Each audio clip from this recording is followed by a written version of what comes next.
it's Riles, and today I'm going to be tackling a project I've been meaning to do for a while now. So, a few years back, I made this beautiful little cherry dress for myself, and I loved it. It was so cute. It was like one of my first things that was like one of those retro dresses. I was so very happy with it. But honestly, I don't wear it all that much, so I have a good idea on how I can wear it more. I want to match it with the love of my life. Now that he's all around with me and we like to match clothing, I think it would be great if I made him a matching one.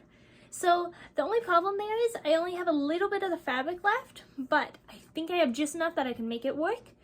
Hoarding tendencies for the win. So let's go ahead and try.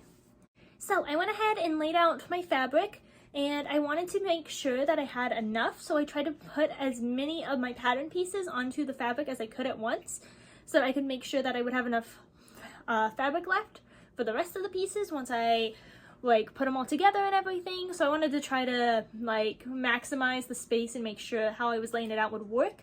And it was really tricky because not only did I have a little bit of this fabric, it was also a directional pattern.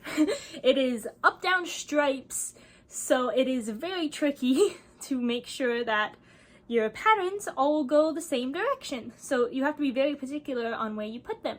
Luckily, I had just barely enough. I had to piece together the sleeves a little bit. I had to make them 2 pieces instead of 1 like I normally do, but overall, I got it to work well. After that, I went ahead and cut out all the red fabric for this project, but luckily, no fabric scare here. I had plenty of this deep red material left. Speaking of deep red things, isn't blood so pretty? I find that red clothes really hide blood stains quite nicely. After I finished cutting out all the material, I went ahead and started sewing it up. For the first bit, I started putting the red top material that I did that mimics the collar on my thing from my concept sketch. I ended up sewing that all together first so I could work with them as if they were just normal pattern pieces, like without the extras, so it would be easier to work with. So I went ahead and added the red onto all of my material first, and then I sewed from there. So after I finished sewing up all the fronts and backs to the red pieces that I needed and sewed up the sleeve parts, I went ahead and started pinning it all back together so that I could make a workable shirt. Don't you ever wish you could pin shut the mouths of all the other women in the world so they can't talk to your honey bear? Anyways, while I was pinning that up, I went ahead and sewed it up together, and then I was able to start working on the collar bits. The collar is probably the most difficult part of this project. So first you have to go ahead and iron on the interfacing onto your collar pieces.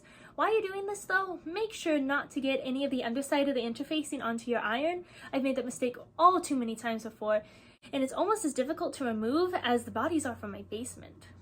Next, I went ahead and sewed up my collar pieces. I went ahead, stitched around the outside of the top bit, flipped it back inside out, and then I found this new method for this video that showed me a much easier way to do collars than I've done it before. Most of the time I would go ahead, sew my secondary collar bit together, and then have the 2 tops ironed down on the inside, and then I'd have to slide it in and then just top stitch it down. But I saw this video that was mind-blowing to me because they just put it down over top of it and stitched it down like that, and then they top stitched afterwards. So the only part I had to iron up and do that bias tape kind of folded up edge thing for was the bottom of it, which was so much easier. And this might have been obvious to a lot of you, but I didn't know that because however I had learned had taught me a different way. So I was so excited for this because it made my work so much cleaner than usual. Even though it's still not perfect, it's still a lot better than usual. So I'm so happy to know this now. After that, before I attached that main collar bit to the shirt, I needed to go ahead and sew on the middle plate where all the buttons and stuff go. So I went ahead and sewed that on, and I tried to do a better method for this one where I had the interior seams all tucked in so it would be nice and clean with no raw edges showing, but unfortunately my fabric was just not cooperating with me for it. So I ended up just having to zigzag stitch that edge, which I'm not the happiest with, but I'd like to try what I was trying for this one on a future project with a cotton or something so I can get the technique down, because I think it's definitely doable and it would make a nice, better product. My boy toy may try to zigzag away from me, but I always catch him so he can't fray away. Once that middle plate's all sewn down, you can go ahead and attach the collar. This is maybe one of the hardest parts because it's really hard to get even.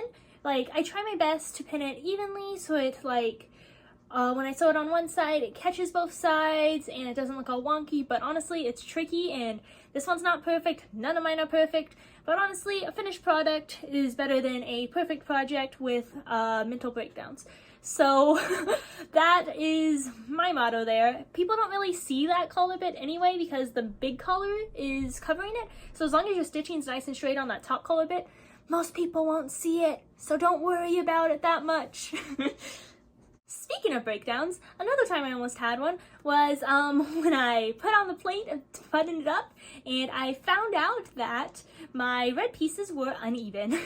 So I had to seam rip out a whole side of my shirt, and then I had to sew it back up shorter so that it would be the right length and not wonky, and it would line up correctly, because somehow I didn't know that beforehand. I hadn't measured it out and everything, which I should have done, but I didn't. So you live and you learn, I guess, but that sucked. Alrighty then, that's a wrap on this shirt. So now I just need to go grab my pumpkin so he can show it off to all of you.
So much for watching this video. If you liked it, please leave me a like and subscribe. It really helps me out quite a bit. Until next time, farewell!